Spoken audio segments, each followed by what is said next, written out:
একটা বিশ্বকাপে যাচ্ছে এবার। দম ফেলার সময় পাওয়া যাচ্ছে না। একটা রাউন্ডের খেলা যেদিন শেষ হয় সেই দিনই পরের রাউন্ডের খেলাটা শুরু হয়ে যায়। এই যে রাউন্ড অফ 32 যেদিন শেষ হয়েছে সেই দিনই রাউন্ড অফ 16 এর খেলা শুরু হয়ে গিয়েছে। রাউন্ড অফ 16 এর আগে আমরা একটা ওয়ার্ল্ড কাপের পাথওয়ের ভিডিও করেছি। অবভিয়াসলি ফেভারিট র্যাঙ্কিং এর ভিডিওটা তো করারই কথা ছিল। কিন্তু ওই পাথওয়ের ভিডিও করাটাই এত সময় সাপেক্ষ ব্যাপার ভিডিও এডিটিং এ, এটা আপনারা নিশ্চয়ই দেখেছেন বা সেটা আসলে বুঝতে পারবেন। সেই কারণে ফেভারিট র্যাঙ্কিং আর করতে পারি নাই। রাউন্ড অফ 16 এ দুটো ম্যাচ হয়ে গেছে, ফ্রান্স ভার্সেস প্যারাগুয়ে এবং মরক্কো ভার্সেস কানাডা। কিন্তু তাতেও আমার মনে হলো যে যেই ফেভারিট র্যাঙ্কিংটা করতাম তাতে এই দুইটা ম্যাচ হওয়া না হওয়াতে খুব একটা পার্থক্য হবে না। ফলে আরেকটা এই ফেভারিট র্যাঙ্কিং করি। ওয়ার্ল্ড কাপ শুরু হওয়ার আগে একটা র্যাঙ্কিং করেছিলাম। ফার্স্ট রাউন্ড শেষ হওয়ার পর একটা র্যাঙ্কিং করেছি। তাহলে রাউন্ড অফ 30 শেষ হওয়ার পর আরেকটা কেন করব না? বিশ্বকাপে যে ১৬ টা দল এখন টিকে রয়েছে তার মধ্যে টপ 10 শিরোপা জয়ের সম্ভাবনার জায়গাটা থেকে, এবং আমি জানি যে এই জায়গায় আমার যে সিরিয়াল সেই সিরিয়ালের আপনার সাথে বিতর্কের অনেক জায়গা রয়েছে, অনেক অবকাশ রয়েছে। স্পেশালি আপনার প্রিয় দল যদি ব্রাজিল বা আর্জেন্টিনা হয়, তাদের অবস্থান নিয়ে আপনার কোয়েশ্চেন মার্ক তো থাকতেই পারে। আসুন, নট আউট নো ওয়ানের এখনকার ওয়ার্ল্ড কাপের এই পর্যায়ে এসে যে ফেভারিট র্যাঙ্কিং সেটা একটু করি, আপনি আমার সঙ্গে মিলিয়ে নিতে পারেন। 10 নম্বরে নরওয়ে, আর্লিং হাল্যান্ডের নরওয়ে। আজকেই তারা খেলতে নামবে ব্রাজিলের বিপক্ষে, এবং যেহেতু তাদেরকে আমি 10 নম্বরে রেখেছি, অবভিয়াসলি ব্রাজিলকে তো তার উপরেই রাখবো। তার মানে হচ্ছে গিয়ে ব্রাজিলকে আমি এই জায়গাটাতে ব্যাক করছি। অবশ্যই নরওয়ের সামর্থ্য রয়েছে ব্রাজিলকে হারিয়ে দেওয়ার। নরওয়েকে কিন্তু ব্রাজিল কোনোদিনই ইন্টারন্যাশনাল ফুটবলে হারাতে পারেনি। ঐতিহাসিকভাবেই ব্রাজিলের এইখানে একটা পিছু টেনে ধরা আছে। ৪ টা ম্যাচ খেলে ২ টা তারা হেরেছে, বাকি ২ টা ড্র হয়েছে। ওয়ার্ল্ড কাপের একটা ম্যাচ 98 এ সেটাতেও ব্রাজিল হেরেছে। আর নরওয়েও ওয়ার্ল্ড কাপের এইখানটাতে রাউন্ড অফ 32 তে আইভরি কোস্টের বিপক্ষে তারা ২-১ গোলে জয় পেয়েছে। ৮৬তম মিনিটে আর্লিং হ্যালান্ডের সেই জয়সূচক গোল। সো ঠিক আছে, এখন যেহেতু ব্রাজিলের মুখোমুখি হয়ে যাচ্ছে এবং আমি যেহেতু ব্রাজিলকে ব্যাক করছি, সেই কারণে নরওয়েকে আমি আর ১০ এর উপরে রাখছি না। বিশ্বকাপ শুরু হওয়ার আগের ফেভারিট র্যাঙ্কিংটাকে নরওয়েকে আমি ৮ নম্বরে রেখেছিলাম। প্রথম রাউন্ড শেষে তাদেরকে আমি ১০ নম্বরে রেখেছি এবং রাউন্ড অফ 16 শেষেও নরওয়েকে আমি ১০ নম্বরেই রাখলাম। ৯ নম্বরে মেক্সিকো, আমাদের এই ফেভারিট র্যাঙ্কিং এর নিউ এন্ট্রি। ওয়ার্ল্ড কাপ শুরু হওয়ার আগেরও এই টপ 10 এর মধ্যে মেক্সিকোকে রাখিনি। প্রথম রাউন্ড শেষেও মেক্সিকোকে রাখিনি। কিন্তু এখন মেক্সিকোকে রাখতে বাধ্য হচ্ছি। তারা তাদের পারফরম্যান্স দিয়ে আমাদেরকে বাধ্য করছে। কেননা মেক্সিকো এখন পর্যন্ত ওয়ার্ল্ড কাপের ৪ টা ম্যাচ খেলেছে, ৪ টাই তারা জিতেছে এবং সেই ৪ ম্যাচে তারা ৮ গোল দিয়েছে, একটা গোলও হজম করেনি। সাউথ আফ্রিকার বিপক্ষে ২-০ তে জিতেছে, সাউথ কোরিয়ার বিপক্ষে ১-০ তে জিতেছে, চেকিয়ার বিপক্ষে ৩-০ তে জয়ের পরে রাউন্ড অফ 32 তে ইকুয়েডরের বিপক্ষে ২-০ তে জিতেছে এবং মেক্সিকো এখন নিজেদের মাঠে ইংল্যান্ডের বিপক্ষে রাউন্ড অফ 16 এর ম্যাচ খেলবে। অঘটন কিন্তু এই মেক্সিকো ঘটিয়ে দিতে পারে। তাদেরকে আমি ৯ নম্বরে রাখছি। ৮ নম্বরে মরক্কো, বিশ্বকাপ শুরু হওয়ার আগের ফেভারিট র্যাঙ্কিংয়ে যাদেরকে আমি ৯ নম্বরে রেখেছিলাম এবং প্রথম রাউন্ড শেষে যাদেরকে আমি টপ 10 এ রাখি নাই। টপ 10 এ কেন রাখি নাই? তখন আমি রেখেছিলাম নেদারল্যান্ডসকে। নেদারল্যান্ডস মরক্কো যেহেতু মুখোমুখি হচ্ছিল রাউন্ড অফ 32 তে, আমি নেদারল্যান্ডসকে ব্যাক করেছি, সেই কারণে মরক্কোকে রাখিনি। কিন্তু মরক্কো নেদারল্যান্ডসকে তো হারিয়েছে বটেই, এবং রাউন্ড অফ 16 এর ম্যাচটাতেও তারা কানাডাকে হারিয়ে দিয়েছে। যেই ম্যাচটাতে ফার্স্ট হাফটা তারা মোটেই ভালো খেলতে পারেনি। কিন্তু সেকেন্ড হাফে দুর্দান্তভাবে অ্যাটলাস লায়নের গর্জন আমরা শুনতে পেয়েছি। তারা কামব্যাক করে ৩-০ গোলে কানাডাকে হারিয়ে দিয়েছে। এখন কোয়ার্টার ফাইনাল তারা খেলবে ফ্রান্সের বিপক্ষে ২০২২ বিশ্বকাপের সেমিফাইনালের রিম্যাচ। সেই ম্যাচটা মরক্কো হেরেছিল, এবার তাদের সামনে প্রতিশোধ নেওয়ার সুযোগ। কিন্তু France is too good, so মরক্কোকে সেই কারণে আমি আরেকটু উপরে রাখছি না, নইলে মরক্কোকে হয়তোবা আরেকটু উপরে রাখতে পারতাম। তাদেরকে আমি ৮ নম্বরে রেখেছি। ৭ নম্বরে কলম্বিয়া, বিশ্বকাপ শুরু হওয়ার আগে টপ 10 এই ফেভারিট র্যাঙ্কিংটাতে কলম্বিয়াকে আমি রাখিনি। প্রথম রাউন্ড শেষে তাদেরকে আমি ৮ নম্বরে রেখেছি, এখন আমি তাদেরকে ৭ নম্বরে রাখলাম। গ্রুপ চ্যাম্পিয়ন তারা হয়েছে পর্তুগালের গ্রুপ থেকে। পর্তুগালকে হারাতে পারেনি, সেইটা নিতান্তই দুর্ভাগ্য। মানে ওইখানে তারাই ডমিনেট করেছে। এরপরে ঘানার বিপক্ষে রাউন্ড অফ 32 ম্যাচটাও ১-০ গোলে জিতেছে। অত ইমপ্রেসিভ হয়তো ছিল না, কিন্তু প্রফেশনাল পারফরমেন্স ছিল। এখন সুইজারল্যান্ডের বিপক্ষে রাউন্ড অফ 16 এর ম্যাচ কলম্বিয়া, হামেস রদ্রিগেজের কলম্বিয়া খেলবে। আমি এই দলটাকে ব্যাক করছি, সেই কারণে তাদেরকে আমি ৭ নম্বরে রাখছি। আর এই ম্যাচ জিতলে হয়তোবা আর্জেন্টিনার সঙ্গে পরের রাউন্ড কোয়ার্টার ফাইনাল। ৬ নম্বরে পর্তুগাল, এইটার সঙ্গে আপনারা অনেকেই দ্বিমত করবেন। দ্বিমত করার যৌক্তিক কারণও রয়েছে। ওয়ার্ল্ড কাপ শুরু হওয়ার আগে আমি ভেবেছিলাম এই পর্তুগাল খুব ভালো করবে, তাদেরকে আমি নাম্বার 4 এ রেখেছিলাম। ফার্স্ট রাউন্ডে তাদের যাচ্ছেতাই পারফরম্যান্সের পর তাদেরকে ৭ নম্বরে নামিয়ে দিয়েছিলাম। কিন্তু রাউন্ড অফ 32 ম্যাচটা যে তারা জিতেছে ক্রোয়েশিয়ার বিপক্ষে ভীষণ নাটকীয় ম্যাচ, সেইখানটাতে ২-১ গোলে জিতেছে। তারপরে তাদের ৭ থেকে আমি ৬ উঠে আনছি কেন? স্পেশালি যখন মাথায় রাখবেন যে এই রাউন্ড অফ 16 এ তাদের খেলতে হবে স্পেনের বিপক্ষে।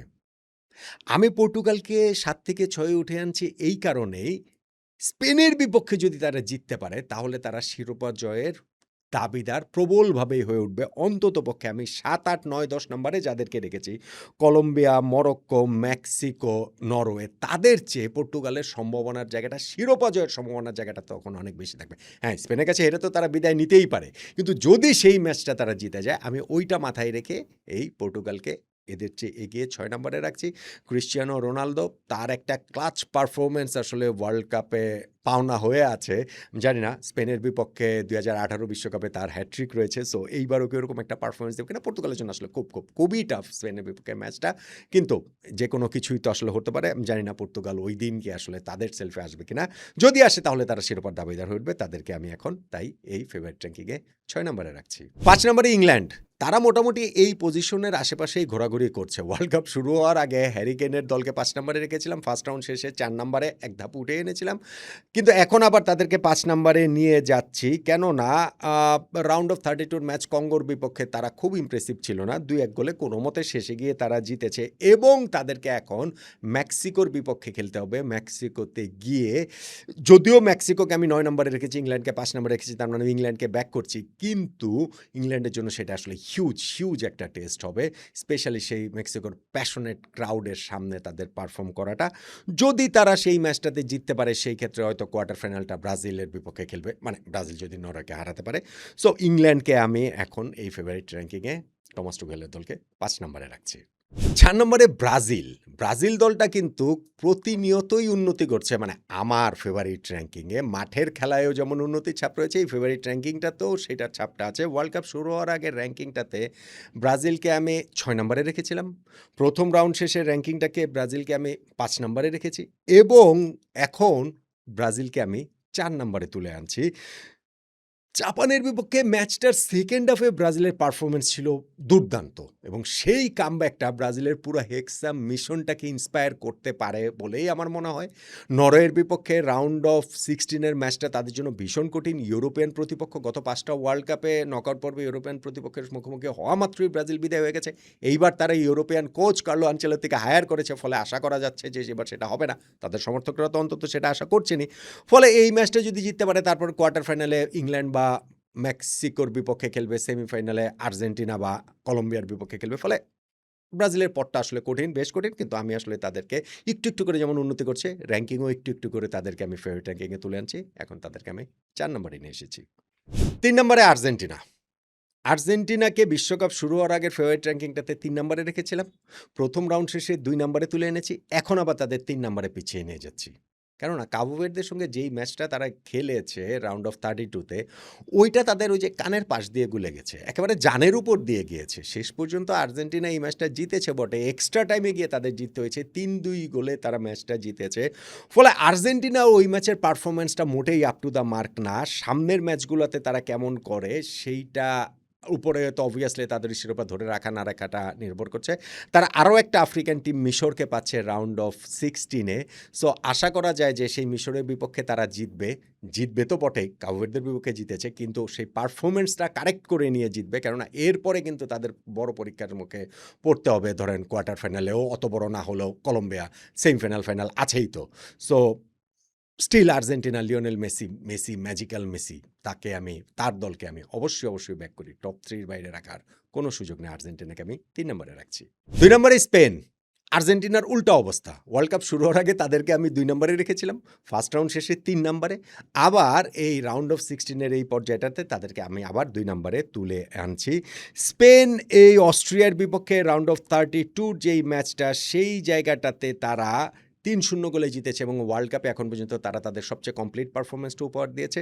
আমার কাছে মনে হয় যে স্পেন রিদমিক টিম, তো রিদমটা তারা পেয়ে গিয়েছে এবং তাদের এই রাউন্ডে একটা বড় পরীক্ষা পর্তুগাল। অবশ্যই পর্তুগালের বিপক্ষে ম্যাচটা তাদের জন্য ভীষণ বড় পরীক্ষা। ২ দলের জন্য এটা ফাইনাল তো হতেই পারত, আমি অনেকগুলো আলোচনাতেই সেটা বলেছি।